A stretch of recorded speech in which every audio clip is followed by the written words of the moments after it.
තුරුදී වන්නේ ඒහියි අපේ ලෙස මෙක එහි කඳුලැවි ගොන්නේ ඔබේ නමයි මේ අදදින කවි පිළිමන්නේ එවිසයි අදදුමන්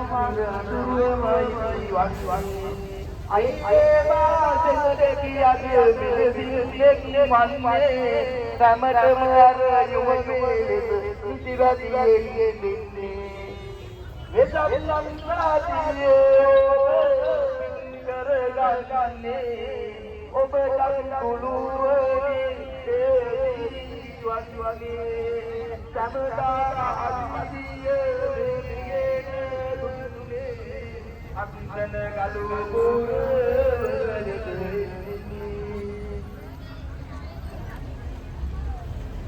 මෙන්න ආදාන කරනවා ඒ කොහොම අතුලන් මේ දීපෝ මුතුන අතුලන් මුතුන ගන්නවා සමාජයේ ආද පියානිට රුපියල් 600ක ආදාන